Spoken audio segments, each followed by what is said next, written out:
Hi guys! Welcome to the Sad and Liz podcast!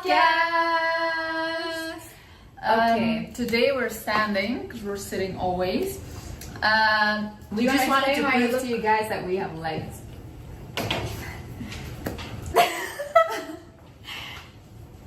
Can you fake laugh if I say something that's not funny? Okay. So today we're gonna do the cooking video because we asked in the last video and you guys were so excited. I think, when's the last time you cooked? I don't cook, guys. I just always eat out. But Sabina does cook. Never. Yeah.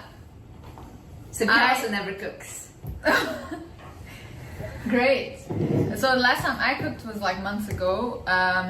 When we were younger, my mom was working a lot. So basically I had to cook for the siblings because my dad couldn't like cook. I mean, he didn't do anything basically. Except beat us up. Yeah, he would beat us up. That's the only thing he did. That's the only thing he was good at. Thank you, Dad. Anyway, so today we really wanted to make pancakes because that was one of the dishes I would make. So it was like pancakes, spaghetti, wet spaghetti. Sabina did not remove the water from the spaghetti. I was 12. Yeah. Honestly, we didn't have any other food, so it was good. It was a spaghetti, pizza, but like I wouldn't make it. No, would I make the pizza myself? Yeah. Oh, really? Yeah. You would.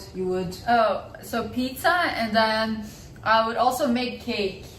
Yeah. The cake was good. The cake. I would make it like daily almost. Mm-hmm. So we had these dishes and then pancakes. So we're gonna do the pancakes today, and well, one time Sabina made me vegan pancakes, and I posted it on my story, and everyone thought I was eating bones. But Liz looks like bones. Liz has always been hating on the food that I wasn't hating. I was eating. Make the pancakes, and then, are you gonna help me or? Yes. Okay, great. So, you're gonna help me. That's great. Okay, we're gonna do it together, and then Landon can be the judge. Yeah. Oh gosh. He's in the back. Do you want to say hi? I'm so happy that you're teaching Liz how to cook. Let's go. Great. Wow. Okay. All the misogynist men are gonna be like, that's where she belongs, in the kitchen. Honestly, I wouldn't mind cooking for my man. I would not cook without a ring. And with you have a ring, and even with a ring, she isn't cooking. And then what do you eat on a day-to-day basis? Definitely nothing Liz makes, right? But he's fed. He's fed. He's fed. Not by me though, but he's fed. So yeah, we wanted to talk about all the abuse my mom went through. Wow, that was the subject, no? Yeah. I don't think we should start it like that. Trauma dumping. Yeah. Because they said they want to hear more about our childhood. So let's tell you guys about my mom. Let me talk and you cook. I'll cook. Okay? Yeah. And I'll just do my because thing. otherwise, honestly, I forgot. I have the ingredients, but I forgot how to do it. So I'm just gonna improvise. Yeah. No, I know how to do it. No, I know how to do it. You just talk and all. Okay. So let me tell you guys about my mother. So my mom is a very smart lady. My mom has university degrees. She used to be a teacher at the university before the war started and before we had to immigrate to Europe. Now, my mom was one of the most beautiful people in her city, and I'm not saying this to glaze my mom, but actually, when is the last time when I visited the country? When I was 14. You were 14, yeah. I was 14. And when I was there, I was walking with my aunt, my mom's sister, and there were two guys that came up to my aunt, and they were like, aren't you like so-and-so sister? And she's like, yeah. And then she was like, whoa, like everyone in the city was in love with your sister. Because they were like, she was so beautiful, you know? And so my mom was very smart, she was very beautiful, but she didn't want any man, okay? She never wanted any man, she always was like high class. Every guy was always asking for her hand in marriage, but she was saying no. And then my dad one time saw her whilst he was driving at the stop, and he literally was like blinded by her beauty, and he was like, oh my god, I want to marry her. But my dad was very ugly. That's Yes. the truth. Honestly, I don't think there's ugly people in the world, but my dad is like not the prettiest human on this earth. But the reason why he was ugly is because he also had an ugly personality. Yeah, I If feel he- like really feel like people who are like dark on the inside, like evil it almost. starts to show on the face. You can see it in their eyes. You can Yeah. see it in their face. So, and because everyone always said he's so ugly, he was starting to pursue my mom.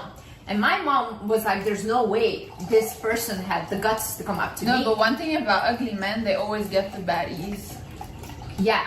So my mom was like, no, I don't want you at all. And then everyone was like, no, because my dad had no money, he wasn't good looking, and he was already married before and divorced, so that was the worst thing to do, okay?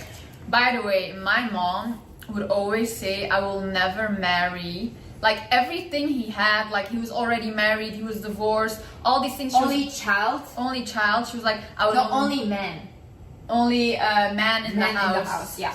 So she was always like, I would never marry a guy who's the only son in the house. I would never marry a guy who is divorced, this and that. And she ended up marrying. Everything she said, she would never Yeah, marry. and I just want to say, like, I've seen people say, like, I would never do this. Oh, if I was in their position, I would never do this, da da da. And I swear, the minute you say that, you will, like, God will test you with that same situation. Yeah. He will put you in the same situation, and 9 times out of 10, you end up doing what that person you're judging did. Yeah. It's always like that. So Yeah. you never say you would not do what someone else did or judge someone's. Never say never, because you'll Yeah. get put in that situation. Yeah, and don't judge people's situation. Yeah. Then he was pursuing my mom, and my mom's like, there's no way, and he wouldn't leave her alone, and he was like literally a stalker, okay?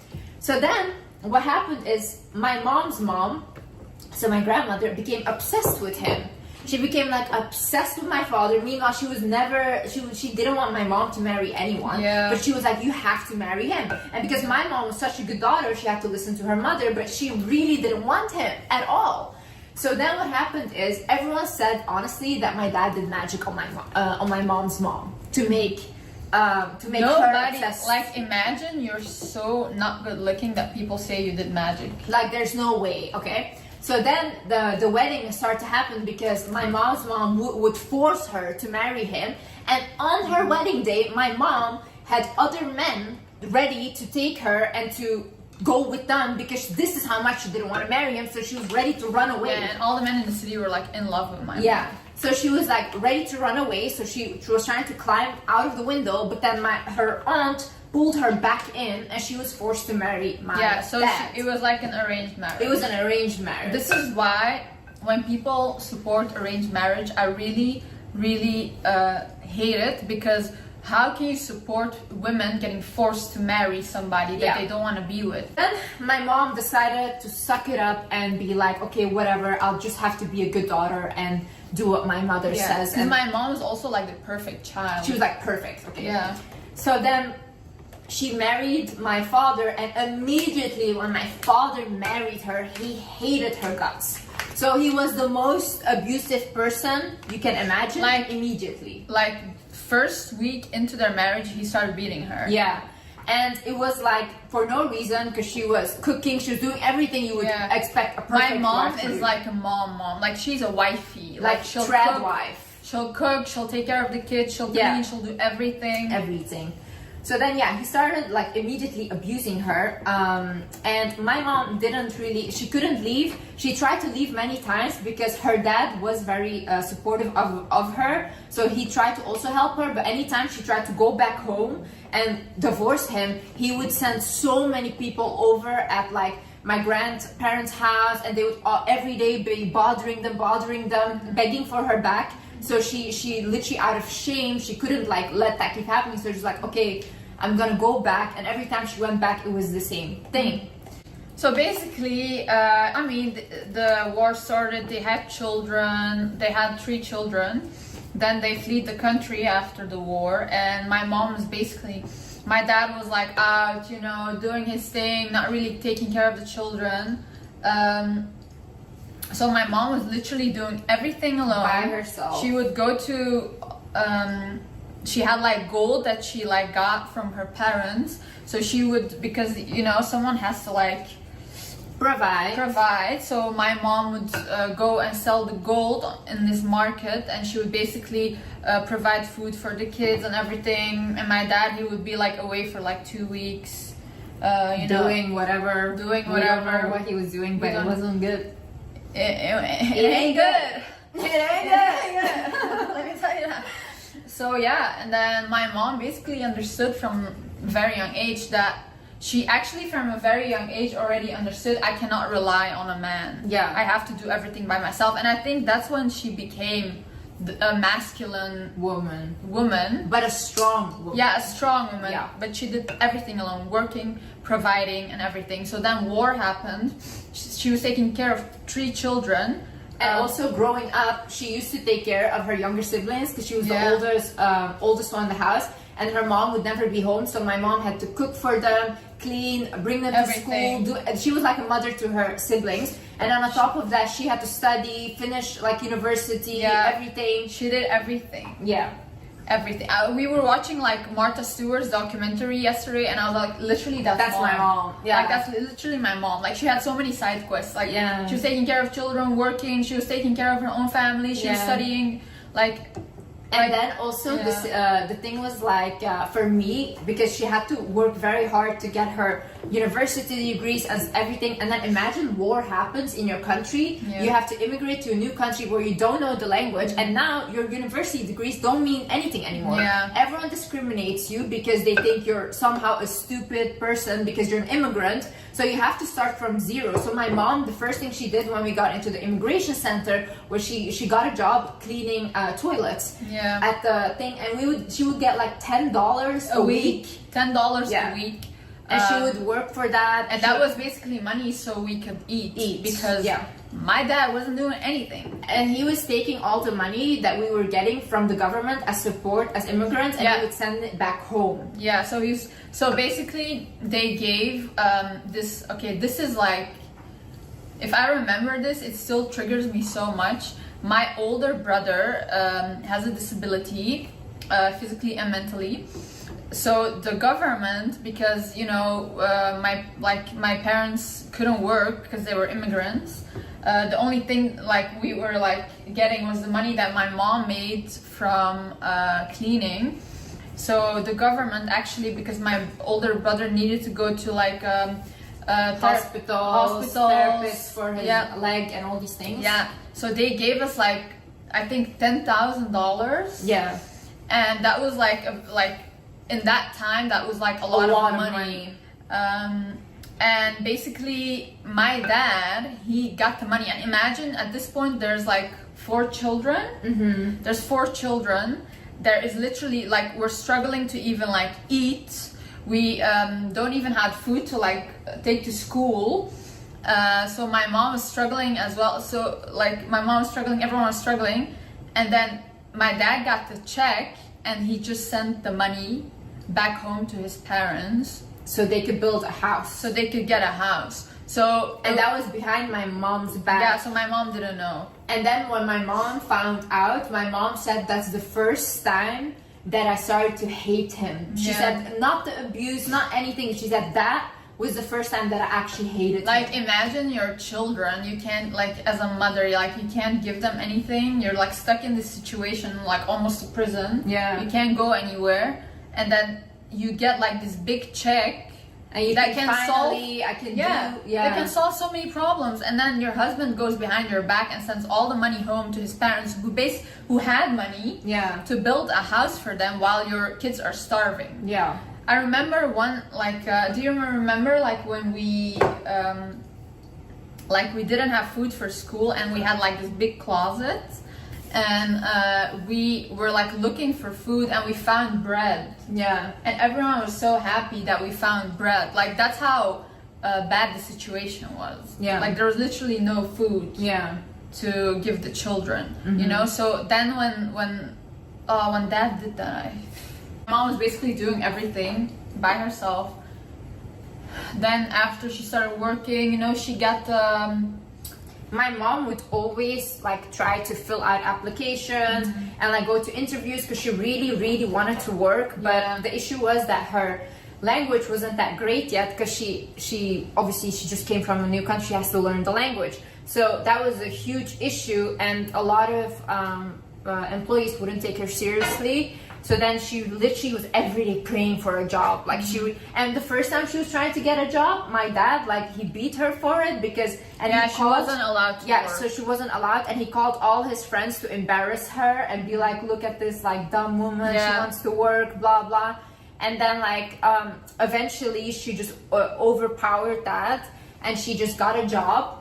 And she found a job at this factory where she had to work with like men. This was like a man's job. And this was such a heavy job. Heavy job. Like, you had to like lift boxes. Yeah. It was like a very logistic job. Okay. But my mom was so happy that she got that job. And I remember the day she got it, to celebrate, she like sold some of her jewelry so that we could go to McDonald's and we could celebrate. And then my mom went, and from this moment on, this is when my mom really started to become the boss in the household because she was earning money. So every day she would go, like, wake up at like 4 a.m. She would work from like 6 till like really late. She would come home, and she was just, every day I would not see her, she was just working. Yeah. So that's when like basically I had to like step up as a mother at 10 years old. She had to step up. I mean cooking, washing, cleaning, all these things. And the thing is, my dad, whenever, like for example, we were cleaning, right? So we had to clean, let's say, the kitchen, and we were mopping the floor. My dad would sometimes come in and he would throw the water back on the floor, and he'll be like, do it again. So just out of like spite, you know. So yeah, it was very also what he would do is like throw stuff at my face and spit in my face. One time I saw Liz getting like I'm getting like giggly because I'm uncomfortable even talking about this. Like one time I saw my dad just drag Liz by her hair through the hallway. I just saw like a little body with long hair. It was just like getting dragged. You know how you mop the floor? Now we can laugh about it, but back then it was really... It wasn't funny. Especially like seeing your siblings. That was for me the hardest part, like seeing my siblings, especially my brothers. You know, one time I saw my older brother who is disabled. We were just like at home. We were living in an apartment back then, and we heard someone screaming on the street. Like someone screaming, crying on the street, and we're like, huh, what is that? So everyone heard this, and then all of a sudden we look out of the window. It's my brother. He's walking home, and he comes home, guys, his whole shirt is ripped, and like he's bleeding and stuff, and we're like, what the fuck happened? And basically he was in the car with my dad because he went somewhere with my dad, and he was supposed to read a verse from the Quran for his friends. But my brother doesn't have like crazy memory and stuff, so he said some words wrong. And because he said those words wrong, he ripped his shirt, he beat him up like crazy. And when I saw that, I was like, oh, my heart was devastated. But can you imagine, you can't do anything because you're like, you're getting beat up if you even say anything, you know? So everyone was just living in fear of this man. And after that, like my older brothers as well, we talk about this now, about all the abuse. We used to laugh about it. Because we used to all like, when like my dad left the house, we used to all like sit together and laugh. Oh, remember when he beat you up? Remember this? But then actually, like recently, my brothers, like they're now like 20 and 22. We were sitting with them, and they were actually like, it's really not funny. Like what he did to us was really like really bad, and that's the first time I actually saw our brothers like really show emotion. Especially they're like they have a lot of anger towards the situation. So yeah, but then like the more we started to grow up, and my father at this point, he was just not working, so my mom had. Remember one time you told him, why don't you work and help mom? No, I one time I was like, because I always saw my mom go to work alone and all these things, and she had back pain and everything from work, and I was like, you know, was trying to say nice to him, so I was like, maybe, you know, you could help mom a little bit, and you could also go to work and like help her out, and he told me he would rather die than work. Yeah.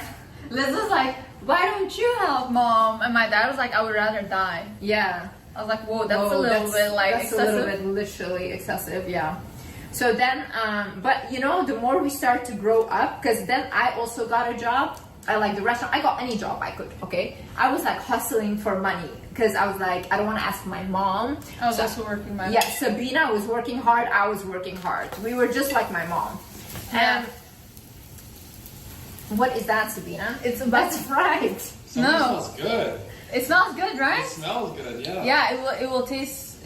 Sabina, what is that? That's a pancake. That's fried. Liz, who's cooking, you or me? Okay, fine. Yeah. As long as I have something to eat, guys. So, Wait, did you guys get syrup? no, Do don't do it. We're already cooking, Landon. No. This is what happens when you want to do something for a man. They always want. Don't burn it, huh?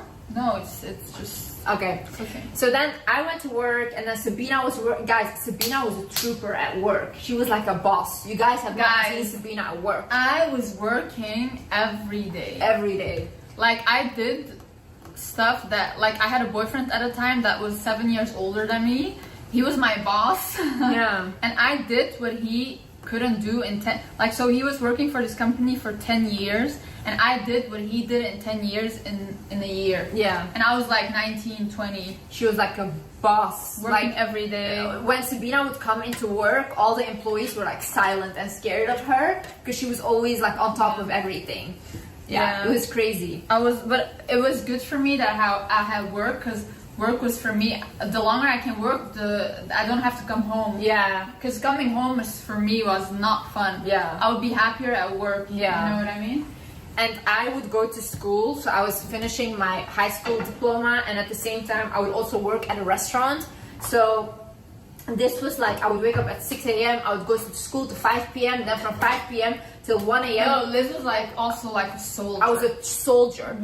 She woke up in the morning, go to school, after immediately come home. Like you would even take your work clothes to school. To school and change. Yeah. She would like leave at like 5 a.m. She would come home at like 1 a.m. again, and then every day again, and I was like, oh, I'm rich and stuff, you know, because I was making like it over was the first time that we a could month. actually like afford things ourselves. Yeah. And for me, the biggest thing was like not asking mom for money. Yeah, because I felt bad for Yeah, her. me too. I hated asking money. But the issue was, guys, when I was working, my dad, since I was young, had such an issue with me because I would always defend my mother. Like, I was my mother's guardian angel, Yeah. okay? When my mom would leave the house because he would abuse her, I would go with her. Like, as a child even, I was always by her side. Sometimes we would just sit hours on a bench outside and my mom would be crying and I would be like, taking her tears like this, like constantly, and I would just sit next to her.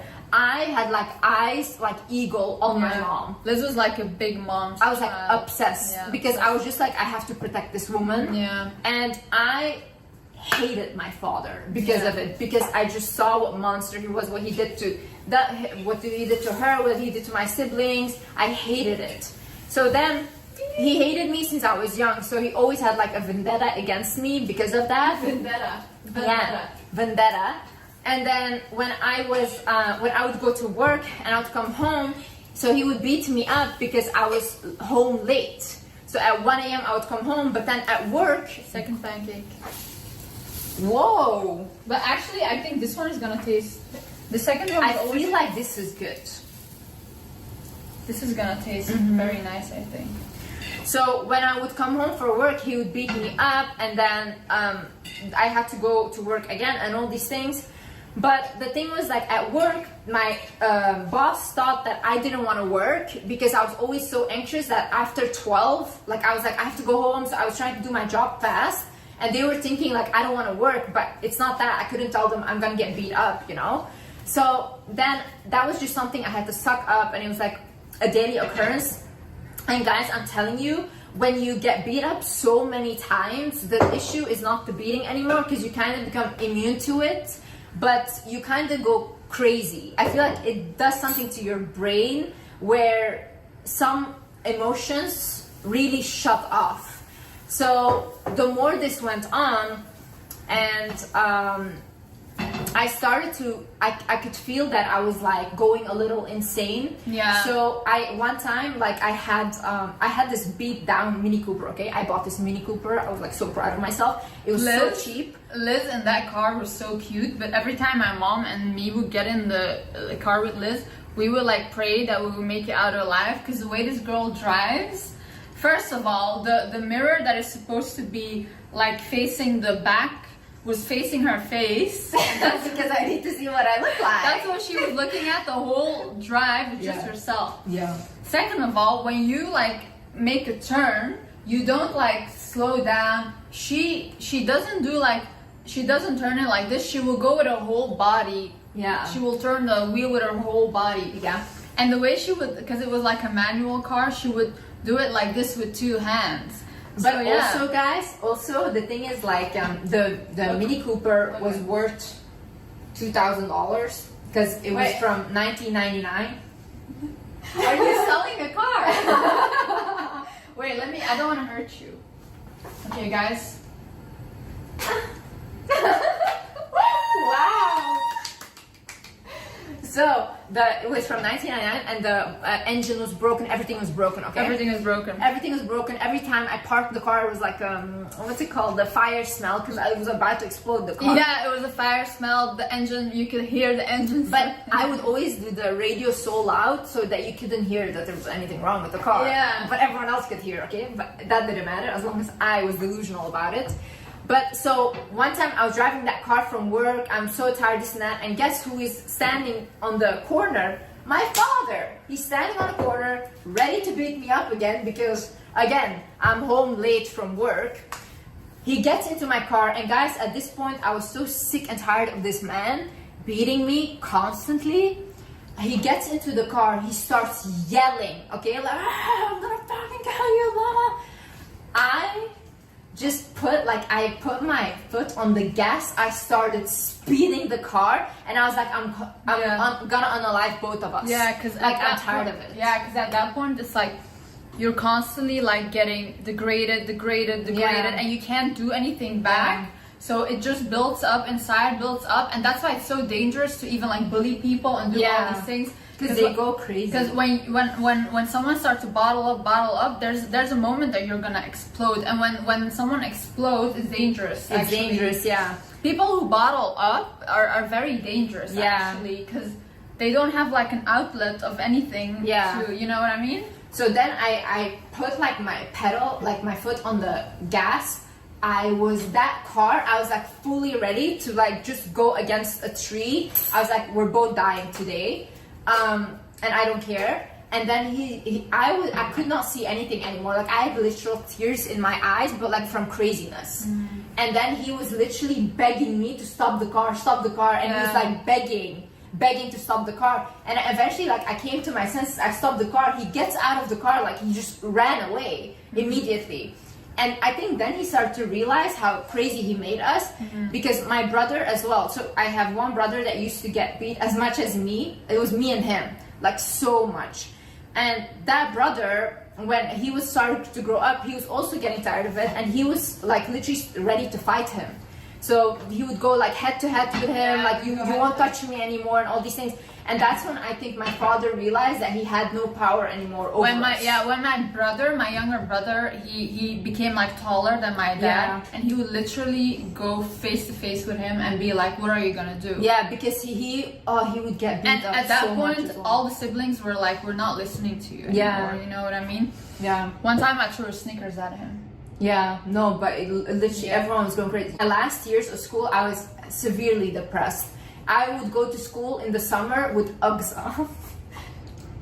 Remember, I was wearing Uggs. Oh my god, guys! One time, can I tell a story about? Okay, so one time, Liz was really in a bad depression, and she hated school. So she would wear like I would wear coats, like Coats, that you like, wear in the winter, sweaters, like every day the same clothes. every day the same. Liz was like really like, I don't care about anything anymore. She was like schoolwork.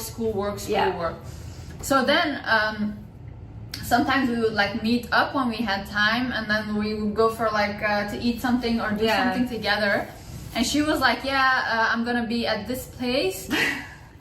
Can you come? And I was like, yeah, of course. And by the way, she threw away her phone. She deleted everything. I threw and she away had my this, iPhone, and she had this Nokia. yeah, that only like you could flip only phone? text and Yeah. like call. So that was the only phone she had. Yeah. So I'm coming into the bus and I'm looking for her and I can't see her.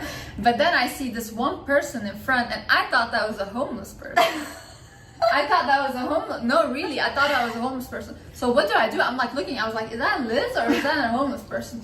So I didn't know. So I went to sit behind them, and I was like, let me call her. And I call her, and she picks up. I'm like, oh my god, that's Liz. But that's how like you didn't care anymore. No, like, no. Where you were wearing anything. I would go to school wearing Uggs in the summer. Yeah.